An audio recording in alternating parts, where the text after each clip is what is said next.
ঘন্টার মধ্যে কোন সময় স্ত্রীগুলো এমন হয়ে যায়, ক্ষুণ্ণ হয়ে যায়, স্বামীকে যা তা দিয়ে গালি দেয়, অশ্লীল ভাষা ব্যবহার করে। হয়তো আমরা স্বামী, আমরা হয়তো কোনো সময় অশ্লীল ব্যবহার করছি, বিভিন্ন ভাষা দিয়ে গালি দিচ্ছি। আল্লাহ নবী ইরশাদ করেছেন 24 ঘন্টার মধ্যে একটা সময়, একটা এমন সময় যেই সময়টা আল্লাহর কাছে দোয়া চাইলে বললে সঙ্গে সঙ্গে আল্লাহ কবুল করে নেয়। 24 ঘন্টার মধ্যে, রাত দিনের মধ্যে একটা সময় আমাদের মাঝখানে এমন আছে, ওই সময় আপনি যা বলবেন আল্লাহ কবুল করে নেই।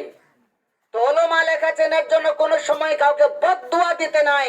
জানি না ওই সময় মুহূর্তে কবুলিয়তের সময়, আর ওই সময় তুমি যদি বদদুয়া দিচ্ছ তোমার বদদুয়া কবুল হয়ে যাবে।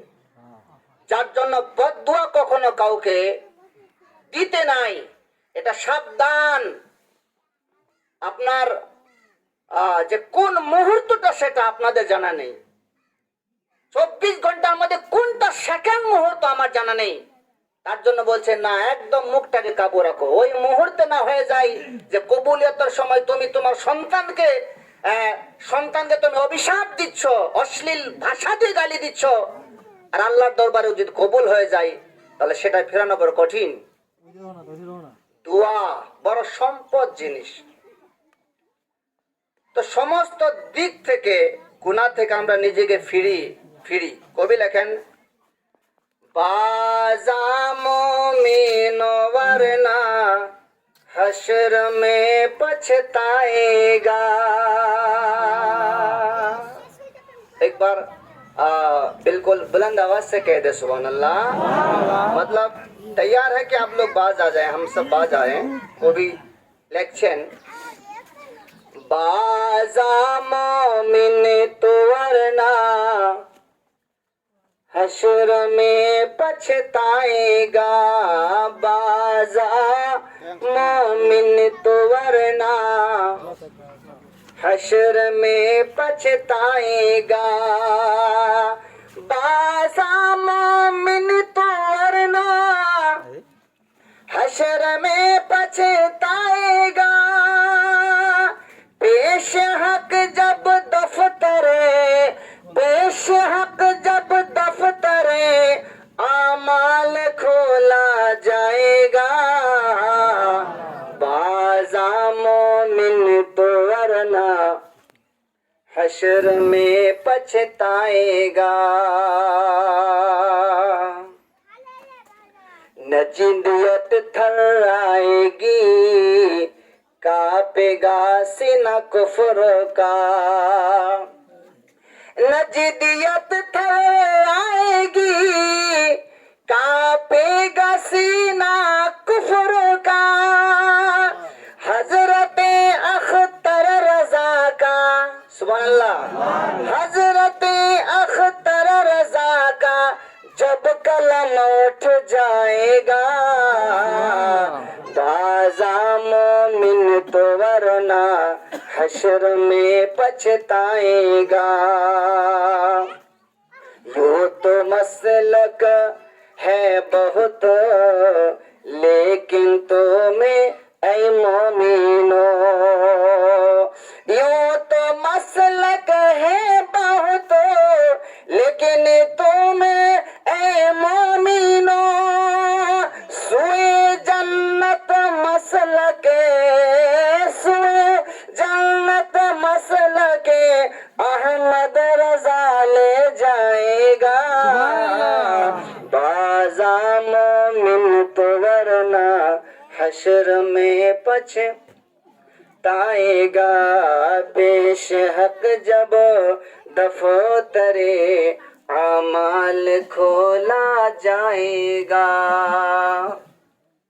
আমার নবী, আপনার নবী, দয়ার নবী সাল্লাল্লাহু আলাইহি ওয়াসাল্লাম ইরশাদ করেছেন, আন আনাসিন ক্বালা ক্বালা রাসূলুল্লাহ সাল্লাল্লাহু তাআলা আলাইহি ওয়াসাল্লাম, আদ-দুআ মুখুল ইবাদ। বিশ্ব নবী আমার বলেছেন, হযরত আনাস থেকে বর্ণিত, আপনার নবী, আমার নবী, দয়ার নবী, মায়ার নবী, দয়া রাখা, মায়া রাখা, যে একা আমাদের কবরে, হাসরে, মেজানে, পলসিরাতে আমার আকা আপনার আকা থাকবেন। আমার নবী ততক্ষণ পর্যন্ত জান্নাতে প্রবেশ করবেন না যতক্ষণ পর্যন্ত একটা গুনাহগারের গুনাহ ক্ষমা হয়ে জান্নাতের সার্টিফিকেট পাওয়া হবে না। বিশ্ব নবীর হাদিস বর্ণনা করছেন হযরত আনাস। কোন আনাস? আজকে তো আমরা খিদমত করতে জানি না। মর্তবা চাহো তো খিদমত কর ফকিরোं की। জোরে বলুন না সুবহানাল্লাহ। আজকে এমন অবস্থা যে আমরা জালসা জুলুসে অনেক টাকা লুটাচ্ছি, ছিটাচ্ছি পুরা লোককে দেখার জন্য। শাহী নাচ পড়ছে, ফজলগরি নাচ পড়ছে, টাকা দিচ্ছি 10, 20, 50, 100। কাকে দেখাচ্ছি? এলাকায় যে আমি খুব ধনী হয়েছি। যেখানে মা একটা ঈদের সময় শাড়ি পাওয়ার যোগ্য নেই, বাড়িতে সবার জন্য কাপড় কিনা হচ্ছে ঈদের সময়। সবচাইতে কম দামি যদি শাড়ি কিনেছি আমরা, সেটা হচ্ছে মার। কি কথা ঠিক কিনা নাই? মাকে একটা ভালো ডাক্তার দেখাবো, সেখানে আমাদের কলিজাটা বড় হচ্ছে না, আর ওখানে পীর সাহেব কিবলার সামনে টাকা উড়াচ্ছি। কত বড় ধনী! ওরা তো দরকার ছিল এখানে, আরে ওখানে না দেখাই যদি মার কাছে যদি টাকা উড়াইতা, মা যদি খুশি হয়ে দোয়া দিত, আল্লাহ আমার সন্তানের প্রতি আমি রাজি হয়েছি, তো ফজলে করিম বলছে মা শুধু একটা দোয়া দিলে আপনি নয়, আশা খুশি আল্লাহ রসুল পর্যন্ত খুশি হয়ে যায়। হযরতে আনাস হাদিস বর্ণনা করছেন। হযরতে আনাস 10 বছর আমার নবীর খিদমত করেছেন। কয় বছর? বিশ্ব নবী যখন আমার মদিনায় চলে গেলেন, আপনার নবী আমার নবী দয়ার নবী মক্কা থেকে ত্যাগ করে যখন আপনার মদিনায় চলে গেলেন, হযরত আনাসের বয়স ছিল তখন 10 বছর। 10 বছরের বাচ্চা। 10 বছর বয়স কতটা? খুব ছোট।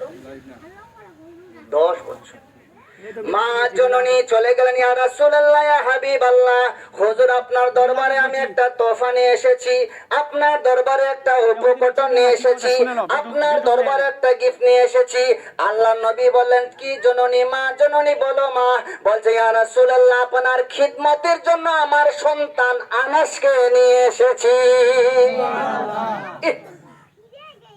বলছে মা কেমন মা ছিল, নিজের 10 বছরের বেটাকে নবী পাকের খাদিম বানিয়েছেন।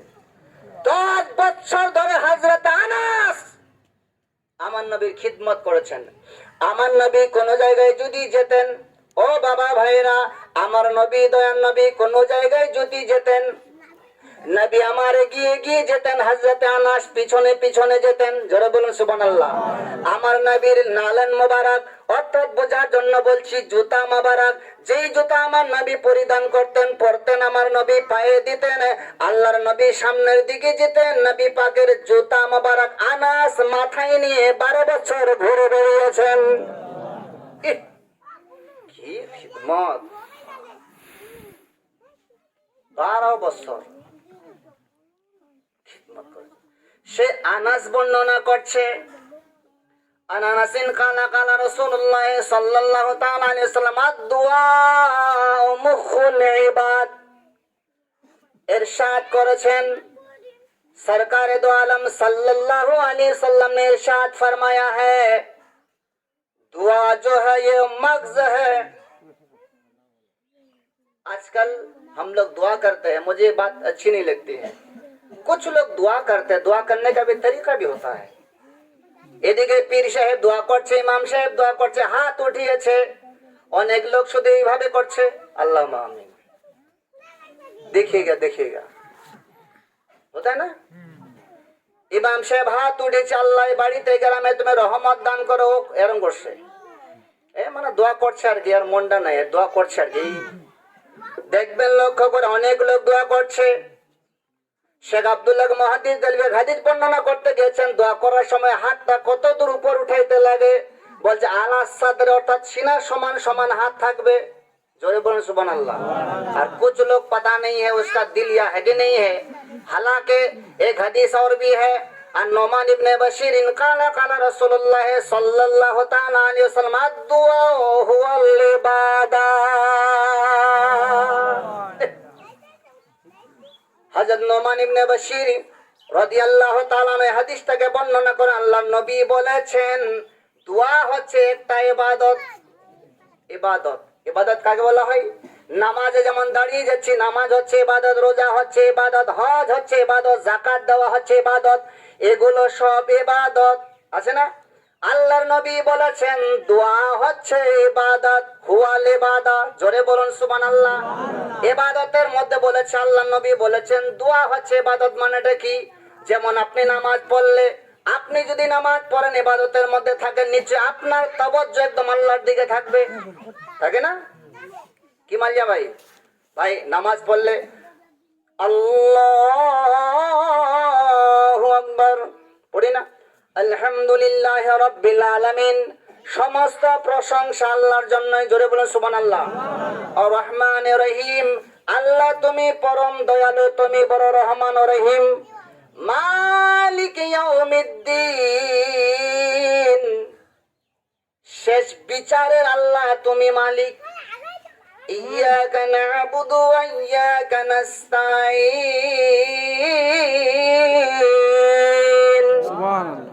तुम्हारी इबादत करते हैं और तुम्ही को पूजते हैं।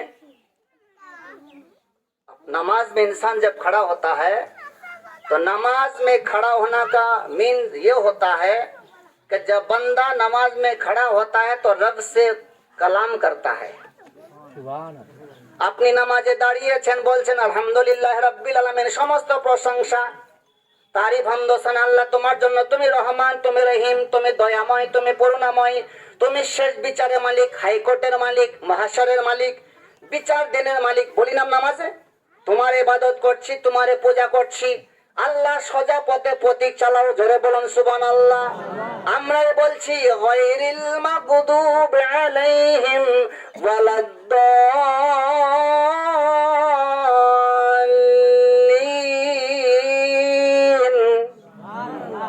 যারা পথভ্রষ্টমি হয়ে গেছে, যারা গুমরা হয়ে গেছে, আল্লাহ তাদের পথে আমাদেরকে চালিও না।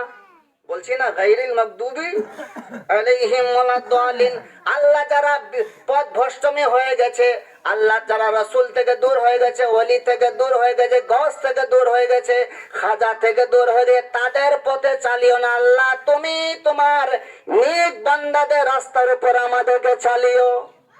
নামাজে বলছি আমরা, তার মানে इबादत का मतलब ये होता है तवज्जो इल्लाह, उसकी तवज्जो बिल्कुल रब की तरफ है, अटैन बिल्कुल रब की तरफ है। নামাজে দাঁড়ালে ইবাদত করলে যেমন আল্লাহর দিকে তার ঝুঁকি হয়, তার তাওয়াজ্জু হয়ে যায়, সেই রকম দোয়া আর দোয়া হুয়াল ইবাদত, দোয়াকে ইবাদত আল্লাহ নবী ইরশাদ করেছেন। যেমন আপনার নামাজ যেমন আল্লাহর দিকে তাওয়াজ্জু হয়ে যায়, সেরকম দোয়া ইবাদত, দোয়া করতে গেলে আপনার তাওয়াজ্জু যেন আল্লাহর দিকে হয়ে যায়। सारे गुनाहों को रखो और तवज्जो हो जाओ। अनास বর্ণনা করে নবী का जो हो गया जमाना उसका हो गया है। যারা নবীর হয়ে গেছে, শোনেন নাই আপনারা, একজন আশিকে রাসূল ছিলেন, সব সময় নবী পাকের হুজুর পানি উঠিয়ে দিতেন। আল্লাহর নবী তাহাজ্জুদ পড়বে, তাহাজ্জুদের পানি উঠিয়ে দিতেন। আল্লাহর নবী ফজর পড়বে, ফজরে পানি উঠিয়ে দিতেন। বিশ্ব নবী আমার নামাজের জন্য যাবেন, নামাজের যত কর্ম জিনিস ছিল সবগুলো আল্লাহ নবী তো আগেই তৈরি করে দিতেন। আমার নবী যখন কোন এক দেশ থেকে আরেক দেশ যেতেন, এক জায়গা থেকে আরেক জায়গা যখন যেতেন, সফরের যতগুলো সামান পত্র হতো সবগুলো সামান পুটলি বেঁধে মাথায় রাখতেন। তার नाम होते हजरते सफीना। तारीखों में जल्दी उनका असल नाम आता ही नहीं है, भूल गए हैं, मेरे जहन से नहीं है, लेकिन सफीना बहुत मशहूर हो गया। सफीना किसको कहते पता है? कश्ती को, कश्ती कश्ती नौका। আল্লাহ নবী কোন জায়গায় গেলে, সফর করতে গেলে, যেমন আমরা এখান থেকে বোম্বাই যাই, দিল্লি যাই, তো বিভিন্ন সামানপত্র হয় না, ব্যাগ হয়, কাপড় চোপড় হয়, আল্লাহ নবী কোনো জায়গা ভ্রমণ করলে যে সফরের সামানপত্র হতো, তো হযরতে সাফিনা সেই পুটলি বেঁধে সেই কাপড়গুলো নিজে মাথায় নিয়ে গোলামের মতো হয়ে নবীর পিছনে পিছনে চলতেন, করতেন খিদমত। একদিন এই সাফিনা চলতে চলতে চলতে চলতে একটা জঙ্গলে চলে গেছেন। कि मोहम्मद से वफा तूने तो हम तेरे हैं, ये जहां का चीज़ें लोहो कलम तेरे है। एक बार तरफ पे कहते सुभान अल्लाह। आहा, सब तेरे हैं। সফিনা রাদিয়াল্লাহু তাআলা আনহা একদিন জঙ্গলের দিকে চলে যাচ্ছেন, জঙ্গলের ভিতরে গেছেন। ও বাবা আমার, ভাইরা আমার, মায়েরা, বোনেরা, ভগ্নীরা, যারা নবীর আশিক হয়েছেন তাদের মাকাম রুতবা কত বেড়ে গেছে। আল্লাহর নবী সাল্লাল্লাহু আলাইহি সাল্লামের একজন খাদিম সফিনা জঙ্গলের দিকে একাই সফর করছেন। যেমনি জঙ্গলে চলে গেছেন, হঠাৎ একটা বাঘ বেরিয়েছে। আজকে যদি আপনি এদিক দিয়ে কুচবিহার মাথাভাঙ্গা যান, রাস্তায় যদি একটা সাপ বের হয়, আমরা যে বাইক রেখে কোথায় যে পালিয়ে যাই, আর যদি একটা হাতি, সেটাও দেখে আমরা পালিয়ে যাই। কিন্তু বাঘ, বিশাল বড় বাঘ এসেছে। क्या कहा है जुमला को समाप्त कीजिएगा। मैं कहने का मकसद नहीं है, लेकिन जो बात हजरत सफीना रदियल्लाहु ताला अन्हा ने कहा है वो देखिए। नबी चारा खोदा पाबे ना गो दीवाना, नबी चारा खोदा पाबे ना, नबी चारा खोदा पाबे ना गो दीवाना, नबी चारा खोदा पाबे ना। अल्लाह बोलन कुरान पाके जे जन पेते चाओ नबी के, अल्लाह बोलन कुरान पाके जे जन पेते चाओ नबी के, भर गिए नबीर दामन खाना गो दीवाना, नबी चारा खुदा पाबे ना। और ये शेर आखिर पेश कर रहा हूं, ऐसे तो बहुत सारे हैं, देखें। जावागे नबीर द्वारे গোলাম হয় নত শিরে, যাওয়াগে নবীর দ্বারে গোলাম হয় নত শিরে, নবী দিবেন খোদার ঠিকানা গো দিবানা, নবী ছাড়া খোদা পাবে না। হযরতে সাফিনা আপনার জঙ্গলে চলে গেছেন, হঠাৎ করে একটা বাঘ, যেমনি বাঘ এসেছে, কাকে দেখে ভয় হবে না? জঙ্গলের বাঘ একা, ডানে দেখছে, বামে দেখছে, পশ্চিমে, পূর্বে, উত্তরে, দক্ষিণে তাকাচ্ছে সাফিনা। নবীর আশিক, জঙ্গলের বাঘ সামনে দাঁড়িয়েছে। যত পিছাচ্ছে তত বাঘ এগিয়ে আসতেছে, যত পিছাচ্ছে তত এগিয়ে আসতেছে। কি বেটা গন্ডু যে না, যত যাচ্ছে তত এগিয়ে আসতেছে, যত যাচ্ছে এগিয়ে আসতেছে।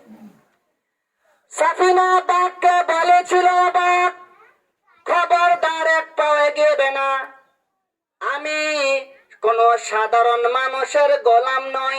যে নবীর জন্য আল্লাহ দুনিয়া সৃষ্টি করেছে, আসমান বানিয়েছে, জমিন বানিয়েছে, পাহাড় বানিয়েছে, পর্বত বানিয়েছে, আকাশ বানিয়েছে, ভবন বানিয়েছে, গগন নদ নদী বানিয়েছে।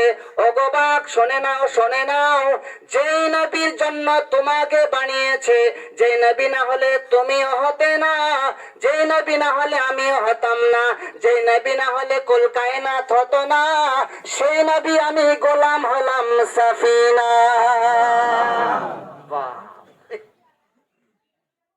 সেই নবীর গোলাম হলাম আমি সাফিনা। আচ্ছা, আপনারা আমরা যদি একটা বাঘের সামনে ওয়াজ করি, শুনবে ওয়াজ?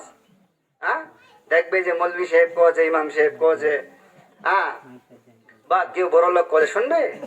বাঘ তো বাঘের কাজ করবে, ব্লাড পছন্দ করে মানুষের। সারা রাত যদি ওয়াজ করেন, ও ওয়াজ শুনবে না।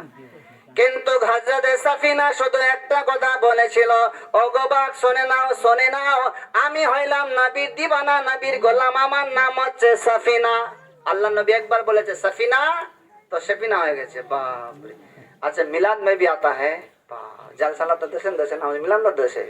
হ্যাঁ ডাকবার, যেমনি সাফিনা বলেছে আমি নবীর দিওয়ানা, আমি নবীর খাদিম, নবীর গোলাম, আমি হইলাম সাফিনা, সঙ্গে সঙ্গে বাক কি ব্যবহার করছে মিল্লাতে ইসলামিয়া। যেমনি আচ্ছা, এখানে শেখ আপনার আমার প্রিয় মুর্শিদ খলিফাতে আপনার খলিফাতুল মুসলিমিন আপনার হুজুর সৈয়দ শাহ मोहम्मद मदनी में अशरफ शफुल जिलानी मद्दा जिलाल नूरानी, अल्लाह उनके उम्र में बरकत अता फरमाए। तो আমার প্রিয় মুর্শিদ এখানে একটা নকতা লিখেছেন। अल अशरफ गुजराती किताब में मुताला कर रहा था किबला, बहुत दिन पहले की बात है। शेख আমার প্রিয় মুর্শিদ হুজুর মদনী में লিখেছেন যে বাঘটাকে হযরতে সাফিনা যে বলল যে আচ্ছা, ওখানে বলছে বাঘ আমি হইলাম নবীর দিওয়ানা, নবীর গোলাম, কিন্তু হযরত সাফিনা এটা তো বলতে পারতো বাঘ আমি আল্লাহর বান্দা, বলতে পারতো কি, পারতো কি না? আমি আল্লাহর বান্দা, আমি আল্লাহর গোলাম, আমার আল্লাহ আছে। কি আল্লাহর কথা না বলে हजरत सफीना बोलছে আমি नबीर गुलाम। जरा बोलन सुभान अल्लाह। बात को समझिएगा, बहुत नुक्ते की बात है। हजरत सफीना ने कहा है कि मैं रब का गुलाम हूँ, ये नहीं कहा है, खुदा का बंदा ये नहीं कहा है। कहा है तो मैं नबी का गुलाम हूँ, नबी का सरवंट हूँ, नबी का खादिम हूँ, नबी का आशिक हूँ, नबी का दीवाना हूँ। तो उसमें कहा है कि हजरत सफीना का ये अकीदा था, হযরত সাফিনা এটা জানতেন, ধারণা ছিল আমি যদি বাঘকে বলি যে আমি আল্লাহর বান্দা, তো আল্লাহর বান্দা তো সবাই, হিন্দু, শিখ, বৌদ্ধ, ওয়াহাবি, দেওবন্দি, কাদিয়ানি, নেচরি, সবাই না আল্লাহর বান্দা। কি কথা ঠিক না নাই? হযরত সাফিনা এটা জানতেন আমি যদি বলি যে আমি আল্লাহর বান্দা, তো আল্লাহর বান্দা তো পৃথিবীতে হাজারো কোটি কোটি আছে। আমি বাঘকে বুঝাই দিয়েছি যে বাঘ আমি আল্লাহর বান্দা তো বটেই, তবে একটা কথা মনে রাখো, শুধু বান্দা নয়, আমি নবী পাকের আশিকও। জোরে বলেন সুবহানাল্লাহ। তো বান্দাকে বাঘকে যখন বলেছে সাফিনা আমি নবীর আশিক, তো সঙ্গে সঙ্গে সেই সেই আশিককে বাঘ খাবে কি? যেমন একজন রাজাকে দেখলে তার প্রজা মাথা নত করে দেয়, একদম গোলামের মতো বাঘ এসে আপনার হযরত সাফিনার পায়ের মধ্যে মাথা নত করে দিয়েছেন। বলেন না সুবহানাল্লাহ। এখন হযরত সাফিনা বলছে ওগো বাঘ, ও বাঘ বাঘ বাঘ শুনে নাও, আমি জঙ্গলে ঢুকেছি, রাস্তা বের হতে পারতেছি না, ডানে যাবো না বামে যাবো, কোন দিকে যাবো? বাঘ বলছে টেনশন নিও না, আপনাকে জঙ্গলের পশু আর কেউ বিরক্ত করতে পারবে না, আর আপনি টেনশন নিয়ে না হুজুর। अच्छा जंगल राजा ही तो अच्छे बाघ ही अगर फेवर में आ गया है तो बंदर क्या करे कि हो या नहीं, बाघ ही फेवर में आ गया है। अब बाघ कह रहा है हजरत आप घबराए नहीं है, आप टेंशन ना ले।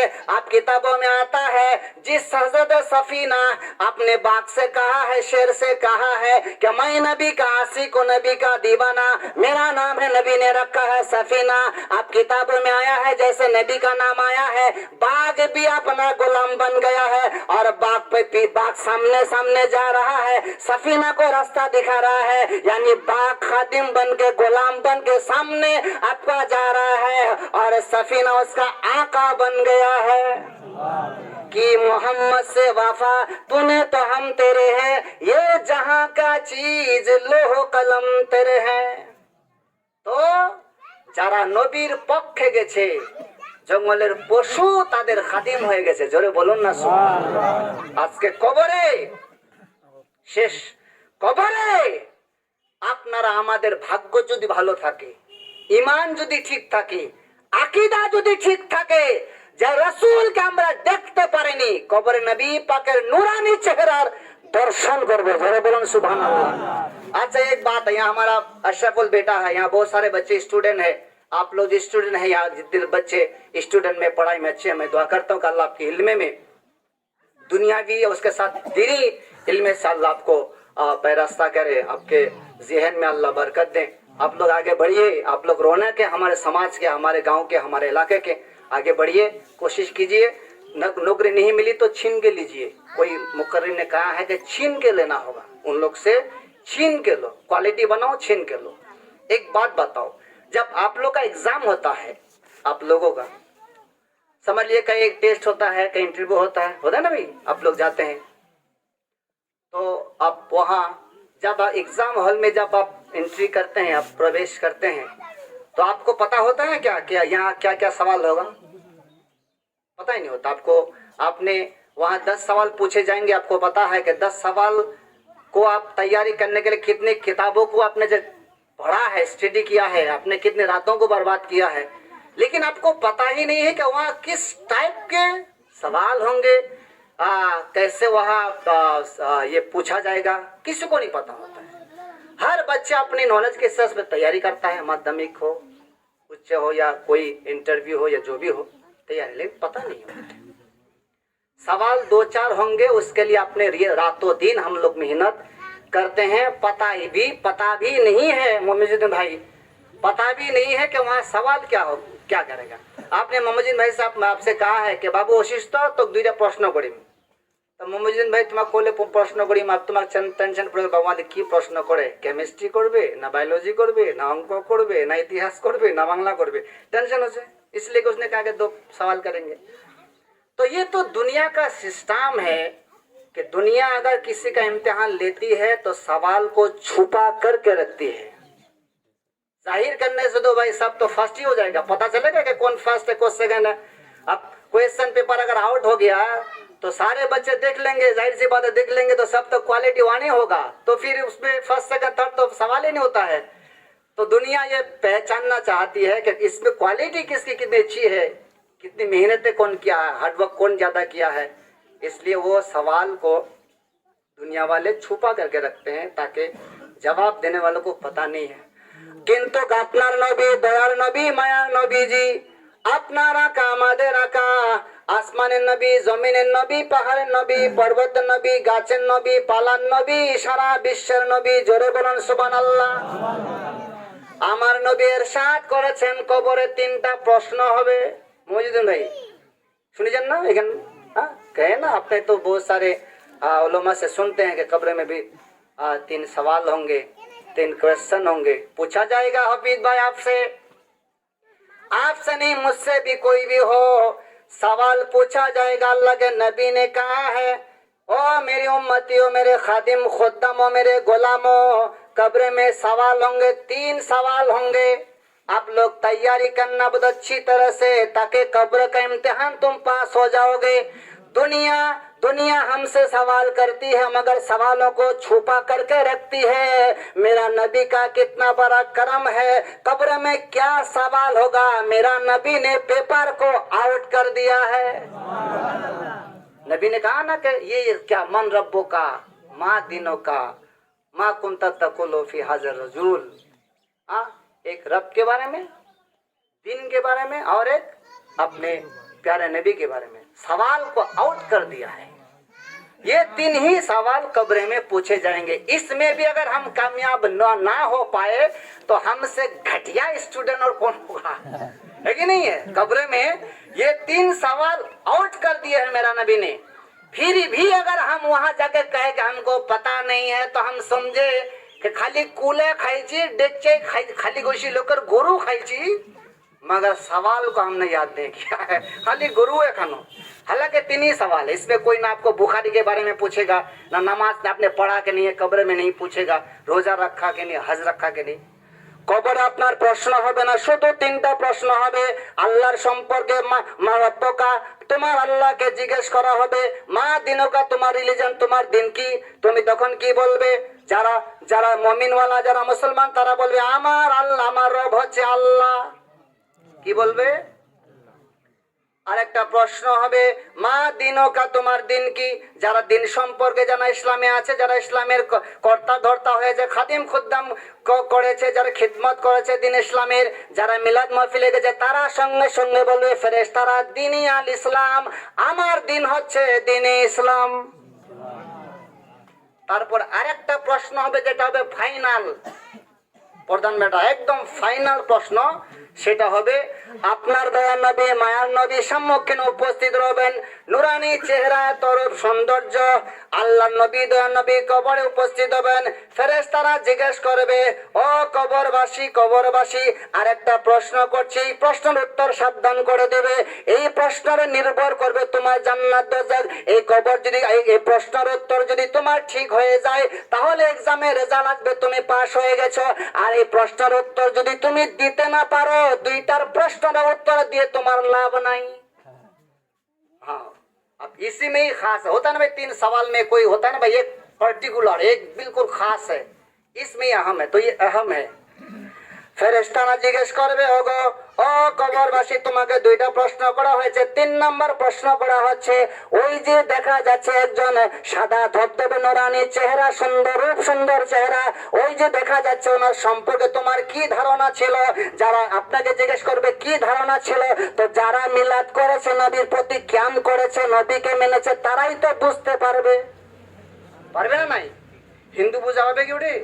হিন্দু বুঝতে পারবে না, যারা মিলাদ করনে হলে তারা বলবে, ওগো ফেরেশতারা সরে যাও, সরে যাও, ইনি হচ্ছেন মুহাম্মদুর রাসূলুল্লাহ। ফাইনাল তখন উত্তর হবে, যেমন দুলহা আর দুলহান প্রথম রাতে আরামে ঘুমিয়ে যাচ্ছে, কবরবাসী এখন তুমিও দুলহা এবং দুলহানের জন্য দুলহানের মতো ঘুমিয়ে পড়ো। তো যেই প্রশ্নকে আল্লাহ নবী আউট করেছেন, তার সাথে উত্তরকেও আউট করেছেন, প্রশ্ন উত্তরও আউট করেছেন। ভাই, দুনিয়ার সংসারে এই ঝুট ঝামেলাতে মন এক জায়গায় করে অন্তত 3টা প্রশ্ন এখন মোবাইলে ইজি পাওয়া যায়, 3টা প্রশ্ন একটু মুখস্থ করে নেন, মাটির দোয়া মুখস্থ করে নেন, ছোট ছোট দোয়াগুলো মুখস্থ করেন। আল্লাহর কাছে দোয়া করছি, যেই মামির জন্য আজকে মাহফিলে মিলাদ বানিয়েছেন, সাজিয়েছেন, গুছিয়েছেন, আল্লাহ সেই মামিকে জান্নাতবাসী করুক, এই বাড়িতে আল্লাহ রহমত দান করুক। আল্লাহর কাছে দোয়া করছি যেন আল্লাহ পাক আমাদেরকে এখান থেকে ওঠার পরেই অন্তত কবরের চিন্তা, হাসরের চিন্তা, আখিরাতের চিন্তা ভাবনা নিয়ে জীবনকে যেন গড়তে পারি, এগিয়ে যেতে পারি। আমার বলাতে শব্দে ভাষাতে বুঝাইতে গিয়ে যদি শরীয়তন কোনো ভুল করেছি, আমি তওবা করছি, তওবা আস্তাগফিরুল্লাহ রব্বি মিন কুল্লি যামবি।